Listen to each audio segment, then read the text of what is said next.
베드로전서 5장 8절부터 14절까지 함께 읽겠습니다. 근신하라 깨어라 너희 대적 마귀가 우는 사자같이 두루 다니며 삼킬 자를 찾나니 너희는 믿음을 굳건하게 하여 그를 대적하라. 이는 세상에 있는 너희 형제들도 동일한 고난을 받는 줄 알미라. 모든 은혜의 하나님 곧 그리스도 안에서 너희를 부르사 자기의 영원한 영광에 들어가게 하시니가 잠깐 고난을 당한 너희를 친히 온전하게 하시며 굳건하게 하시며 강하게 하시며 털을 견고하게 하시리라. 권능이 세세 무궁하도록 그에게 있을지어다. 아멘. 내가 신실한 형제로 아는 실로안으로 말미암아 너희에게 간단히 써서 권하고 이것이 하나님의 참된 은혜임을 증언하노니 너희는 이 은혜에 굳게 서라. 택하심을 함께 받은 바벨론에 있는 교회가 너희에게 문안하고 내 아들 마가도 그리하느니라. 너희는 사랑의 입맞춤으로 서로 문안하라. 그리스도 안에 있는 너희 모든 이에게 평강이 있을지어다. 아멘. 오늘도 저와 여러분에게 하나님이 함께 하시는 충만하신 은혜가 임하기를 예수님의 이름으로 축복합니다. 오늘 우리가 읽은 이 말씀을 가지고 시험을 이기는 성도라는 제목으로 함께 말씀을 나누겠습니다. 시험을 이기는 성도. 먼저 우리가 왜 시험을 당하는가를 알아야 합니다. 우리가 지금까지 말씀을 통해서 여러 번 이야기를 나눴었지만 시험은 말 그대로 우리에게 고난이 임하거나 또는 어떤 우리가 뭔가 빠질 수 있는 함정 같은 것, 그런 것들을 말하는 거죠. 그죠? 그래서 이것의 목적은요, 오직 한 가지밖에 없어요. 시험의 목적은 우리로 하여금 더 신앙적으로 성숙하게 하기 위해서입니다. 그러니까 하나님 앞에 우리에게는 이미 하나님이 약속하신 그 구원이 이루어졌지만 또 한편으로는 또 우리가 이 땅을 사는 동안에 구원을 이루어가야 할 사람이라고 말씀을 통해서 우리가 함께 나눴었죠. 우리가 함께 이 구원을 이루어가는 그 과정 속에서 우리가 성숙된 믿음, 그러니까 구원에 완성될 때까지 완전히 찰 수 있는, 가득 찰 수 있는 그 완전한 믿음, 이 믿음으로 성장해 가기 위해서는 이 고난 또는 시험 이런 것들이 필요한 거죠. 그래서 이것을 통해서 더욱더 단단하게 되고 또 더 많은 것들을 깨닫게 되고 알게 되고 이렇게 되죠. 그래서 성숙하게 됩니다. 시험은 우리를 넘어뜨리는 시험이 있고 또 우리를 성숙시키는 시험이 있습니다. 오늘 우리가 읽은 이 본문 말씀에 시험이 일어나는 목적은 우리를 넘어뜨리는 목적이죠. 8절에 보니까 근신하라 깨어라 너희 대적 마귀가 우는 사자같이 두루 다니며 삼킬 자를 찾는다라는 것을 볼 때에 이것은 성도들을 이렇게 그냥 단순히 성숙시키려는 목적으로 파생된 것이 아닙니다. 물론 하나님의 우리의 구원의 역사의 큰 틀에서 보면 이 모든 것도 하나님께서 우리를 구원하시고 그를 위해서 성숙시키려는 어떤 그런 시험이라고 우리가 생각해 볼 수 있지만 우리가 단편적으로 여기서 말하는 말씀을 통해서 우리가 볼 때에는 이 시험이 우리에게 올 때에 성도들이 넘어지게 되고 또 신앙적으로 그 삶을 벗어나게 되는, 그래서 하나님의 그 은혜의 그 테두리 안에서 벗어나게 되는 그런 심각한 위기를 초래할 수 있다라는 그런 시험이라고 우리가 이해할 수 있습니다. 이 시험을 통해서 성도들 가운데서 알곡과 쭉정이가 가려지게 되죠. 하나님을 믿는다 아무리 이야기를 해도 있잖아요. 우리가 하나님이 보실 때에 그래 네가 나를 믿는다라는 하나님의 그 평가가 있어야 그것이 그 구원에 이르는 그 믿음, 이것이 되는 거죠. 그것이 없다면 우리가 아무리 첫날 백날 그렇게 이야기를 한들 하나님을 믿는다고 말한들 그것이 무슨 우리에게 유익이 있고 의미가 있고 또 능력이 되겠습니까? 그래서 여러분, 하나님을 믿는다고 할 때는요, 진짜 믿어야 되는 거예요. 그냥 이렇게 입으로만 교회 다니고 그럴듯하게 믿는 그런 모습들을 가지고 있으면 안 되는 겁니다. 이 믿음을 가지고 하나님이 주신 이 말씀의 근거에서 씨름을 해야 되는 거예요. 우리를 넘어뜨리는 악한 마귀가 우리의 믿음을 빼앗아가고 소위 말해서 우리를 완전한 몰락으로 그렇게 끌어가려고 할 때에 그것을 이길 수 있는 믿음으로 나아가야 되는 거죠. 여기에 걸려 넘어져서 하나님이 인정하시는 믿음의 기준에 도달하지 못한다면 그것이 무슨 의미가 있겠냐 이 말입니다.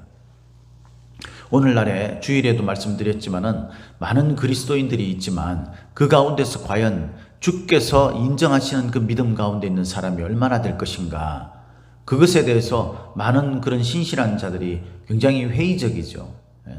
그런 사람이 결코 많지 않다는 거예요. 예수님도 마지막 시대에 믿음을 보겠느냐라고 그렇게 탄식하면서 말씀하셨잖아요. 지금을 보면요, 진짜 믿음 생활하기 힘든 때예요. 교회에 모여서 우리가 양육받고 훈련받으면서 그 그리스도인의 군사로 그렇게 악한 마귀를 대적하면서 이겨낼 그런 군사로 그렇게 성장해 나가는 데 있어서 수많은 그런 제약들이 있죠. 지금 특히 코로나19로 인해 가지고 그것이 거의 불가능하다시피 지금 그런 된 상황이 아닙니까? 현실적으로. 그죠? 이런 상황에서 사람들은요, 이 하나님이 필요 없을 만큼 자기중심적인 그런 사회적 통념, 그 관념들이 그 형성되어 있습니다. 그러니까 내가 중요한 거죠, 내가. 거기에 다른 어떤 세력이나 힘이나 이런 것들이 개입되는 것을 싫어해요, 사람들이.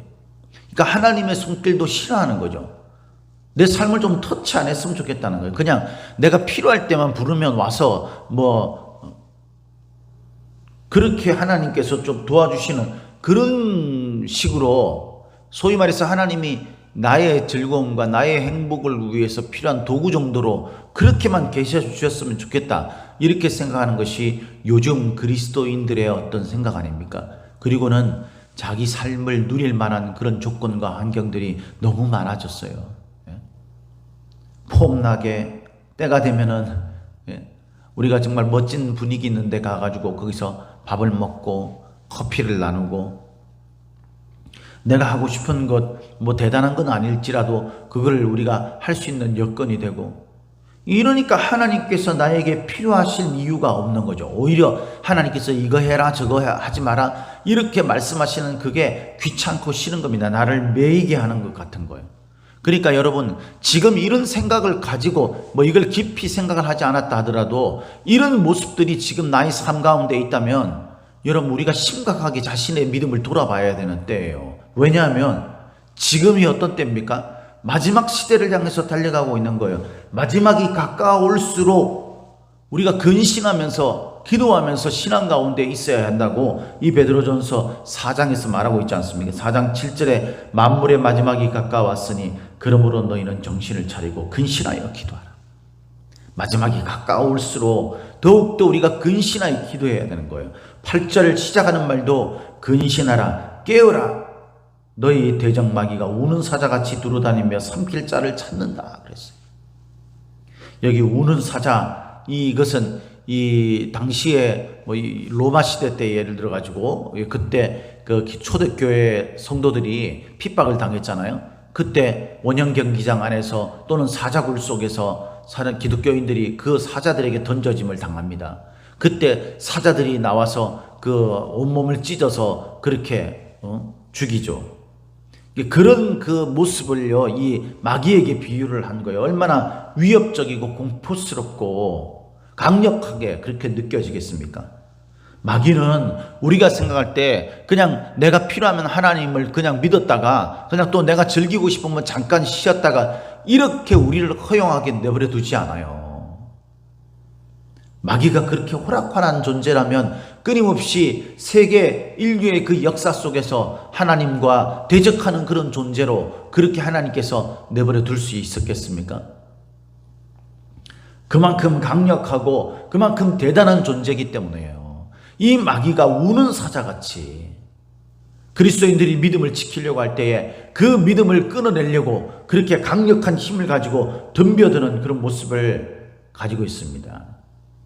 우리가 시험을 만날 때 이 시험이 이런 상황이라는 사실을 깨달아 알아야 되는 거예요. 시험은요, 우리가 정말 곤고한 가운데서 하나님의 위로가 필요하고 이런 정도가 아니에요, 여러분. 죄송하지만 그런 착각 속에 빠져 있는 가운데 있다가 우리가 하나님 앞에 믿음으로 서지 못하고 우는 사자와 같은 이 마귀에게 삼키우게 되는 그런 결과를 초래하게 되는 겁니다. 그렇게 시험은 낭만적이고요. 그런 게 아니에요. 시험은 두렵고 떨리는 마음으로 깨어서 근신하며, 근신한다라는 말의 뜻이 뭡니까? 삼가고 조심하다라는 뜻이라고 우리가 사장의 이야기를 나눌 때 이야기를 했었죠. 내가 정신을 차리지 않으면은 그냥 삼키우게 되는 거예요. 그게 바로 시험이에요. 이 시험이 왔을 때 이 시험을 하고 있는 이 악한 마귀가 삼킬 자를 찾는다 그랬어요. 삼킬 자. 그러니까 대상을 찾는 거죠. 표적을 찾는 거예요. 표적을. 마귀가 지금 우리 앞에서 우리 무리를 보고 있다고 한번 생각해 보세요. 그 마귀가 이리저리 눈을 돌려가면서 자기가 먹을 만한 그런 존재가 없는지 찾는 거예요. 우리 함께하는 교회에 문을 열고 예배당 문을 열고 예배드리는 사람들이 앉아 있을 때 그때 마귀가 예를 든다면 우리 교회에 이 악한 마귀가 올 리가 없다 이렇게 믿고 싶지만 악한 마귀가 믿음이 연약한 자를 공격한다는 측면에서 와가지고 예배드리고 있는 성도들을 향해서 돌아봅니다. 누가 내가 삼킬 만한 자인가? 과거에 믿음이 참 좋았어요. 막 능력이 있고 힘이 있었습니다. 하나님 앞에 헌신된 모습으로 주의 일들을 잘 감당했던 사람이에요. 그것이 여러분 무슨 소용이 있죠?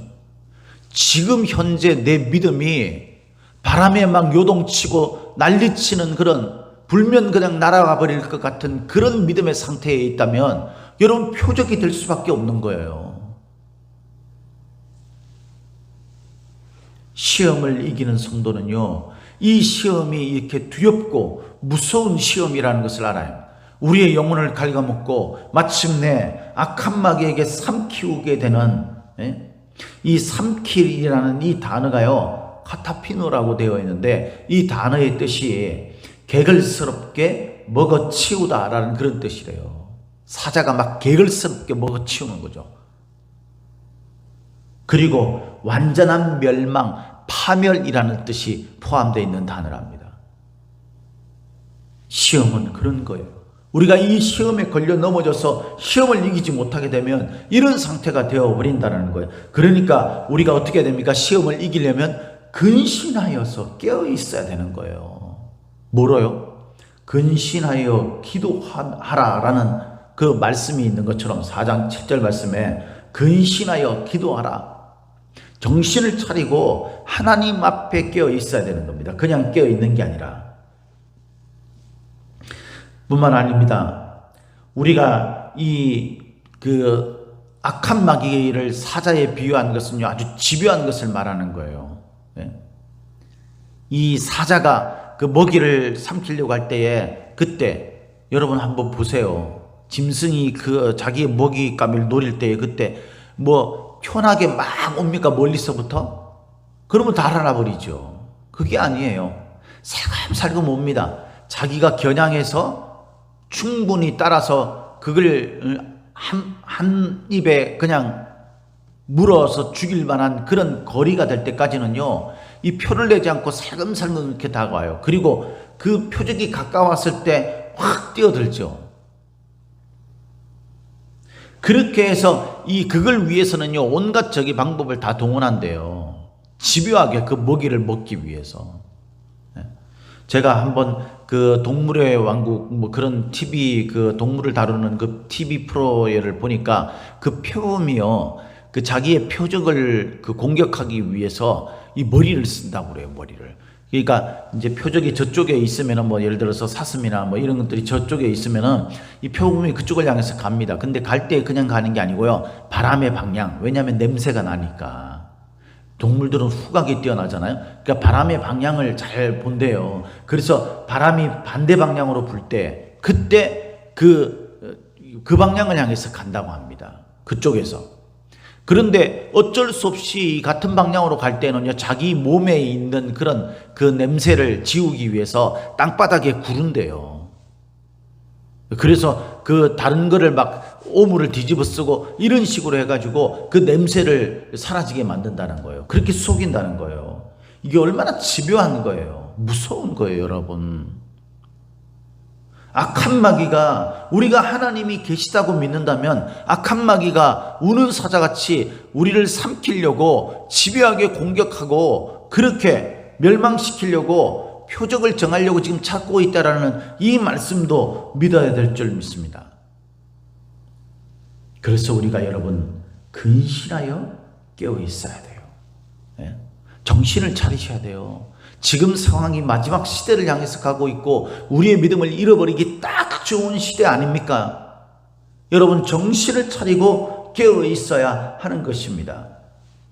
그리고 여러분 시험을 만났을 때, 시험이 올 때 또 한 가지 중요하게 생각해야 될 것이 있어요. 그게 뭐냐면 9절 말씀에 보면 이렇게 돼 있어요. 너희는 믿음을 굳건하게 하여 그를 대적하라. 우리 악한 마귀를 대적해야 되는 거죠. 네, 이는 세상에 있는 너희 형제들도 동일한 고난을 당하는 줄을 알미라 그랬어요. 왜냐하면 세상에 있는 모든 사람들이 고난을 받는데 그 가운데 그리스도인들이 이 악한 마귀가 도전하는 그 시험, 이 삼킬 자를 찾는 그 시험에 직면해 있다라는 거예요. 누구도 예외 없다라는 거예요. 이 말은요, 곧 나도 예외가 될 수 없다라는 말인 동시에 공동체가 함께 이것을 대항해야 될 필요성을 이야기하는 의미라고 볼 수도 있습니다. 나 혼자 하는 게 아니에요, 여러분. 우리가 함께 있을 때 그때 훨씬 강력하게 이걸 대적할 수 있는 거예요. 한 사람이 마귀를 대적할 때는요, 약할 수 있어요. 마귀가 얼마나 대단한 영물입니까? 우리의 힘으로 감당하지 못할 수도 있죠. 물론 하나님이 함께 하시면 가능하지만 하나님이 특별히 세상을 맞서 싸울 수 있는 그런 하나님이 그 복음을 전하고 사람들을 구원하는 전초기지로 교회 공동체를 주셨음을 꼭 기억하시길 바랍니다. 그래서 믿음의 형제 자매들과 함께 그 일을 얘기해야 돼요. 여러분 서로 연락을 잘 하십시오. 힘들고 어려울 때에 여러분 기도를 부탁할 수 있는 사람들을 정하십시오. 그들에게 의논하십시오. 내가 이런 일을 만났는데 이걸 어떻게 하면 좋을지 모르겠습니다. 기도해 주십시오. 조언을 구합니다. 이렇게 이야기해서 여러분 저에게도 전화를 하시고 연락을 하시고 또 형제 자매들끼리도 서로 이야기를 하세요. 신앙의 이야기 아닌 세상의 이야기는 소용이 없습니다. 그러니까 세상 이야기 나눌 사람들 말고요. 내 마음 시원하게 해주고 내 마음 알아줄 사람 말고 그들도 필요할 수 있겠지만 특별히 여러분 믿음을 함께 나누고 믿음 가운데서 조언과 권면이 일어나고 믿음 가운데서 함께 기도해 줄 믿음의 동력자들, 나와 함께 동일한 고난을 나눌 수 있는, 동일한 고난을 받고 서로 그 고난을 위해서 함께 해줄 수 있는 공동체를 여러분 만들어야 하는 거예요. 시험을 만날 때 이 시험을 이기는 두 번째 방법, 첫 번째는 근신하여 깨어 있어야 되고요. 두 번째는요, 공동체 의식을 가져야 한다는 거예요. 그리고 세 번째는요, 하나님의 은혜의 영역을 생각해야 된다는 겁니다. 10절에 보니까 이렇게 되어 있습니다. 모든 은혜의 하나님. 여러분, 모든이라는 것은요, 은혜의 영역이 이게 제외되어 있는 곳이 없다라는 거죠. 우리 삶에 일어나는 모든, 내가 살아가는 삶의 모든 영역은 하나님의 은혜 가운데 있어요. 그러니까 내가 만나는 이 고난 가운데서 이런 일, 저런 일은 하나님과 관련이 있고 이거는 관련이 없고 그게 아닙니다. 나에게 일어나는 사소한 일이든 큰 일이든 아니면 이런 종류의 일이든 저런 종류의 일이든 여러분 나에게 일어나는 모든 일들은 하나님의 은혜 가운데 있어요. 그러니까 하나님의 은혜로 무슨 일이든지 나갈 수 있다는 거죠. 여러분 서로 우리가 죄를 지었어요. 그래서 하나님 앞에 나가기 너무 부끄럽죠. 내가 이런 일들로 하나님 앞에 나가서 이야기하는 것은 내 양심상 그런 게 없어요. 여러분 우리에게 죄가 충만할수록 하나님의 은혜가 더 필요한 겁니다. 여러분 우리가 하나님 앞에 나와서 겸비한 옷을 입고 베옷을 입고 머리에 죄를 뒤집어 쓰고 옷을 찢으며 가슴을 찢으며 하나님 앞에 회개하면 되는 거예요. 그것도 하나님의 은혜의 영역입니다. 하나님의 은혜. 이 은혜 속에서 우리 주 예수 그리스도로 말미암아 우리가 부름을 받았다는 사실을 알아야 돼요. 우리가 어떻게 시험을 이길 수 있습니까? 시험을 만났을 때, 그 두렵고 떨리는 시험을 만났을 때, 나의 힘으로 감당할 수 없는 그런 악한 마귀와의 대적하는 그 시험을 만났을 때 그것을 이길 수 있는 어쩌면 유일한 비결은요, 하나님의 은혜 아래에 있는 거죠. 네? 맞지 않습니까, 여러분? 하나님의 은혜. 그래서 여러분, 평상시에 하나님의 은혜를 많이 느끼도록 애쓰고 노력해야 돼요. 이 하나님의 은혜로 너무나 감사하게 그리스도 안에서 너희를 부르사, 하나님이 우리를 택했다는 거예요. 그리고 자기의 영원한 영광에 들어가게 하셨다고 했어요. 우리가 하나님의 영광에, 영원한 영광에 들어가게 됐습니다. 그런데 여기에 영광은 영원한 거예요. 그런데 고난은 어떻습니까? 10절 중반에 보니까 잠깐 고난을 당한 너희를, 우리의 고난은 잠깐이래요. 그러나 그 고난을 이긴 자들의 영광은 영원한 거예요. 주님과 함께 영원한 거죠. 그러니까 여러분, 잠깐 닥친 이 고난, 이 시험에 걸려 넘어지지 마시고, 이 잠깐인 이 고난이라고 생각하고 내가 이제 이 잠깐의 시간이 지나면 영원한 영광에 거하겠다는 이런 의식을 가져야 합니다. 그게 바로 하나님이 우리에게 주신 은혜죠, 은혜. 하나님께서는 마침내 너희를 친히 온전하게 하시며 굳건하게 하시며 강하게 하시며 틀을 견고하게 하실 것이라고 약속하고 있습니다.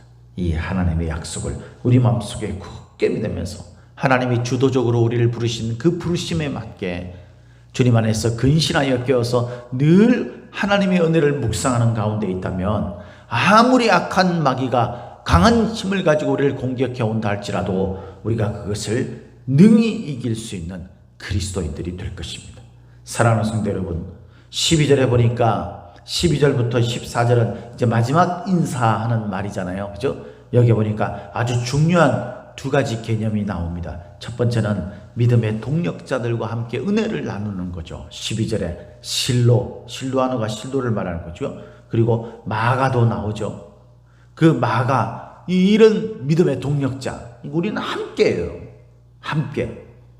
그리고 두 번째는 교회가 무언가 나그네의 삶, 성도는 나그네의 삶을 1장 1절부터도 이야기했죠. 그죠? 흩어져 있는 그 나그네, 곧 하나님의 뜻대로 부르심을 받은 그런 자들이, 그게 이 마지막 부분에 다시 이야기하는 거예요. 그게 어떤 식으로 표현되어 있습니까? 바벨론에 있는 교회. 바벨론은 뭡니까? 세상 권세, 하나님을 대적하는 세상 권세를 말할 때 바벨론이라는 단어를 쓰죠. 그 속에 있다는 거예요, 교회가. 그래서 교회는요, 이 땅에 존재하는 자들이 아니에요, 사실. 하나님의 나라에 갈 자들이고, 하나님 나라의 은혜 가운데 이 땅에 있는 자들이죠. 말씀을 마무리하도록 하겠습니다. 사랑하는 성도 여러분, 저와 여러분들은 반드시 시험을 만납니다. 왜냐하면 우리가 구원으로 가는 여정에 악한 마귀가 그렇게 하지 못하도록 가로막고 있기 때문에, 이 악한 마귀를 만만하게 보지 마십시오. 악한 마귀는 굉장히 강력한 힘을 가지고 집요하고도 두렵고 떨리게 우리를 향해서 표적을 정하려고 그렇게 살피고 있습니다. 삼킬 자를. 그 속에서 우리가 이 시험을 이길 수 있는 방법은요, 근신하여 깨어 있어야 합니다. 정신을 차리십시오. 그리고 믿음의 지체들과 함께 은혜를 자꾸만 나누십시오. 그리고 이 은혜의 영역이 한정되어 있는 것이 아니라 우리 삶의 모든 영역에 있다는 것을 아십시오. 그리고 마지막으로 우리가 당하는 시험 고난은 잠깐이라는, 우리가 앞으로 만날 영원한 영광을 기대하면서 그것을 가슴에 품고 살아가십시오. 그래서 오늘도 승리하는 저와 여러분들이 되시기를 예수님의 이름으로 축복합니다. 축복합니다.